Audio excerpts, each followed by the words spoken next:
ሰላም እንደገና ከኢቲ ሲኒማ ጋር ተገናኝተናል። ዛሬ በ2008 ተሰርቶ የብዙዎቻችንን ልብ የሰረቀውና የልጅነታችን ትዝታ የሆነው ቦልት የተሰኘው ድንቅ አኒሜሽን ፊልም አጠር አድርገን በወፍ በረር እናያለን። ቪዲዮ ከመጀመሪያዎችን በፊት ግን ላይክ፣ ሰብስክራይብ ማድረጋችሁ እንዳትረሱ። ህይወቱን ሙሉ ሱፐር ውሻ እንደሆነ የሚያምን ውሻ እውነታውን ሲያውቅ ምን ሊፈጠር ይችላል? አብረን እንየው። ፊልሙ የሚጀምረው ቦልት በሚባል እጅግ በጣም ያማረ የስዊስ ሸፐርድ ውሻ ነው። ሌሎቹ ውሻ የሰዎችን ትኩረት ለማግኘት ሲማልዱ፣ ቦልት ግን አንድ ካሮት ብቻ ነው የሚያስፈልገው። እናም በዚያው ቅጽበት ፔኒ የምትባል አንዲት ታናሽ ልጅ መጥታ ትወስደዋለች። ቦልት እዚህ ጋር ነፃነት፣ ደስታና የተረጋጋ ሕይወት ያገኘ ይመስለዋል። ግን የት ይገኛል? በሆነ መንገድ ቦልት ወደ አንድ ሚስጥራዊ ላቦራቶሪ ይገባል። እዚያም በመቶዎች የሚቆጠሩ የኤሌክትሪክ ጨረሮች ሰውነቱ ላይ ይረጫሉ። እንደ ተጠበሰ ዶሮ ከመሆን ይልቅ ግን የዘረመል ለውጥ ያጋጥመዋል። በጎኑ ላይም ላይቲንግ ያለው ቦልት የሚል ንቅሳት ይታያል። አሁን ቦልት ሱፐር ውሻ ሆኗል። ከዚህ በኋላ የሱፐር ጀግና ስራ ይጀምራል።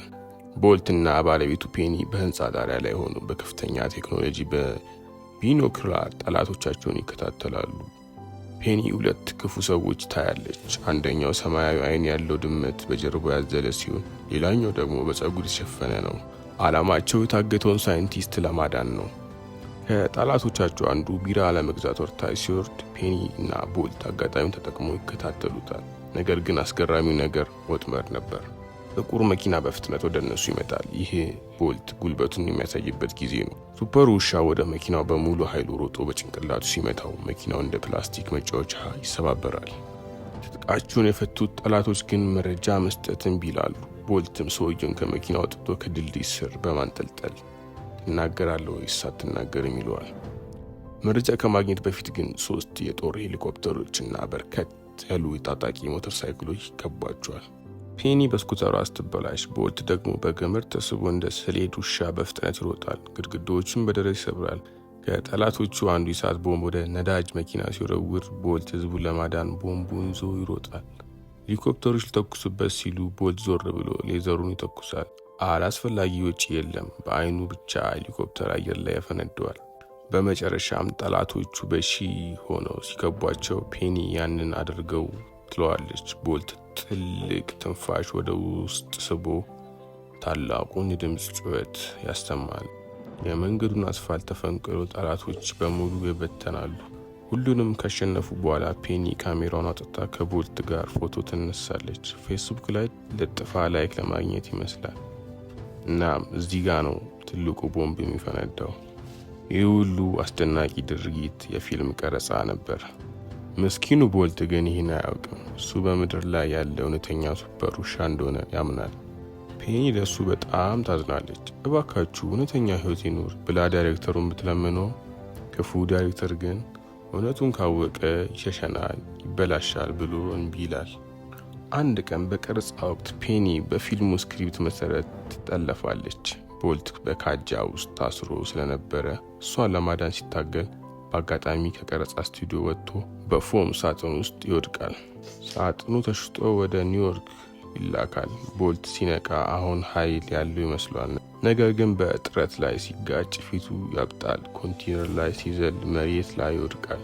ቦልት ድንገት ለምን እንደደከመ ሲጨነቅ እርግቦች መጥተው ወንድሜ ትጠቀማለህ እንዴ ብለው ይጠይቁታል።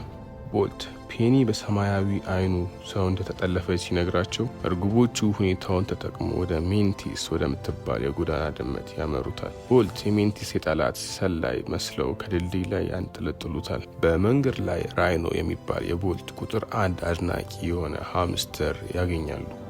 ራይኖ ቦልትን ሱፐር ውሻ ነህ እያለ የበለጠ ያደንቀዋል።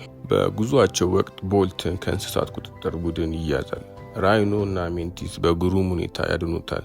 እዚህ ጋር ነው ቦልት እውነታውን የሚቀበለው። እሱ ሱፐር ውሻ አይደለም፣ ተራ ውሻ ነው። ቦልት ተስፋ ሲቆርጥ የራይኖ እንዲህ ይለዋል፣ እያንዳንዱ ጀግና ካፕ ማድረግ አይጠበቅበትም። ዋናው ነገር አደጋ ሲመጣ ጓደኛን አለመተው ነው። ሜንቲስም ተራ ውሻ መሆን ምን ያህል ድንቅ እንደሆነ ታሳየዋለች። መኪና መስኮት ላይ አፍንጫን አውጥቶ ንፋስ መታገስ፣ ኳስ ማሳደድ። ነገር ግን ወደ ፔኒ ለመመለስ ጉዞውን ይቀጥላል።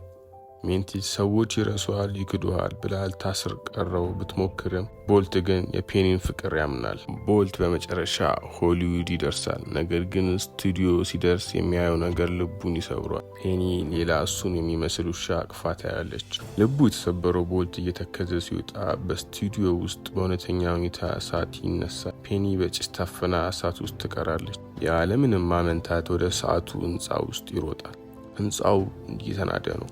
ኦክሲጂን እያለቀ ነው። ቦልት ፔኒን ያገኛታል። ነገር ግን መውጫው ጠቧል። ፔኒ ሙሉ በሙሉ ንቃተ ህሊናዋን ልታጣ ስትል ቦልት እኔ ተወኝ ራስን አድን ትለዋለች። ቦልት ግን አይተውም። ከእሷ ጋር ለመሞት ይመርጣል። ከዚያም የመጨረሻ ጥንካሬውን ሰብስበው ወደ አየር ማደሪያው ቱቦ በእውነተኛ የውሻ ድምፅ ይጮዋል። ድምፁን የሰሙ አደጋ ተከላካዮች ግድግዳውን አፍርሰው ሁለቱን ያድናቸዋል። ክፉ ዳይሬክተር እሳቱን ለፊልም ማስታወቂያ ሊጠቀምበት ሲሞክር የፔኒ እናት በቡጢ አፍንጫውን ብላ ከዚህ ጥፋ ትለዋለች። በመጨረሻም ፔኒ ከፊልም ስራዋ ትወጣለች። ቦልት ሜንቲስን እና ራይኖን በአንድ ላይ በፔኒ ቤት ውስጥ በፍቅርና በሰላም መኖር ይጀምራሉ።